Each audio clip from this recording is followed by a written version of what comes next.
Okay. Okay, you have to click on that.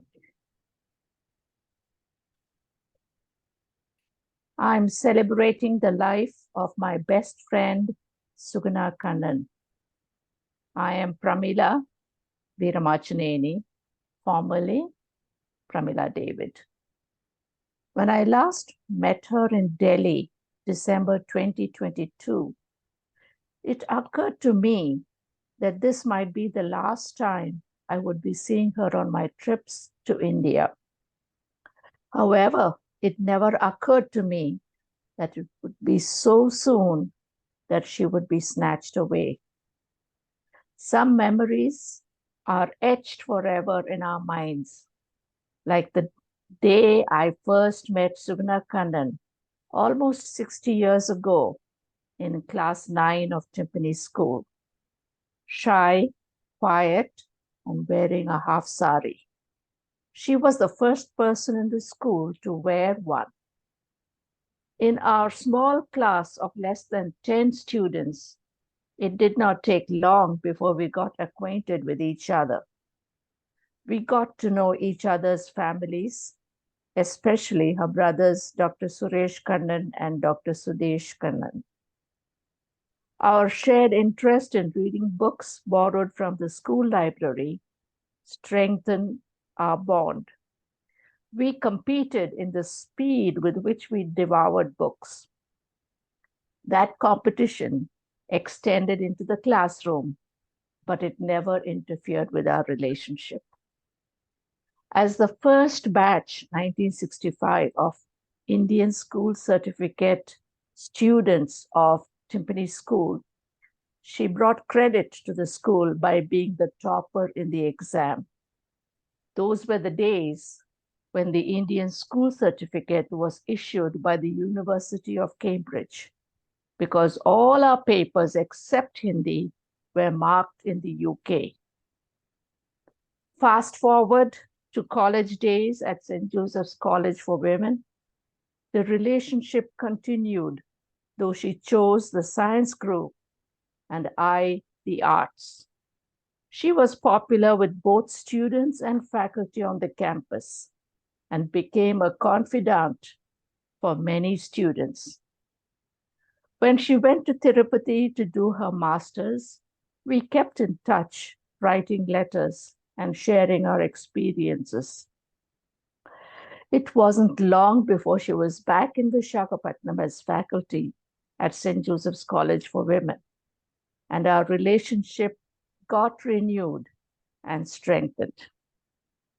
She did her MPhil and PhD in topics that were of practical relevance to society, not esoteric ones. Getting married did not put an end to our relationship. In fact, the bonding extended to the marital partners and the next generation. Her daughters Abhilasha, who is a designer, and Aishwarya, who is a doctor. Our sharing now revolves around our partners and the children. In our home, when stuck for a solution to a problem, it was not uncommon for someone to say, "Ask Suguna auntie." And yes, she always had a solution to the problem.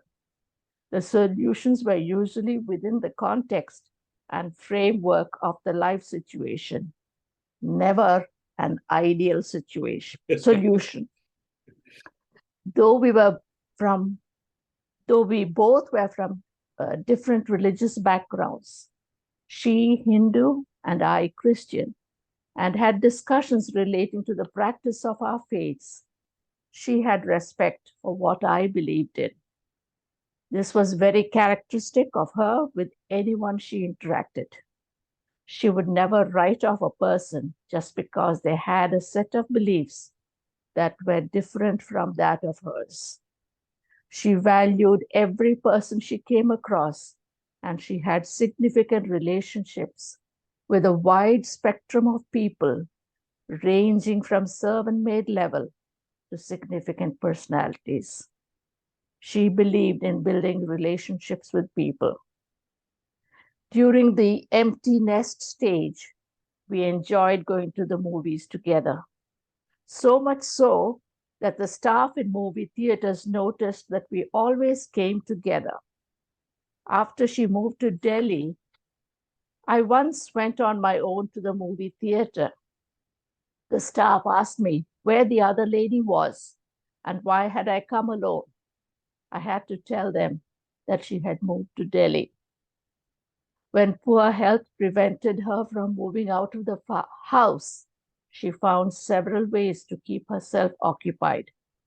Music groups, translation of Telugu stories to English, being associated with the storytelling groups, crossword puzzles, reading, involving herself in charity projects, in research projects of her former students, the go-to person. The list goes on. She was always seen with a knitting or crochet needle and a ball of wool rolling beside her. She knitted for babies and children all the time and prosthetics for breast cancer patients. My grandson was fortunate to be the recipient of the last of her knitting projects. She fretted that some edging didn't come out quite the way she would have liked, but that she couldn't help it because she was in such a rush to finish it and give it to my daughter before she returned to the US. Such an amazing person. She never backed down without making a committed attempt to overcome hurdles and obstacles. It was that spirit that carried her till the end, a model in several ways to all people. But to me, she was my model, best friend. I will miss you, Suguna, forever.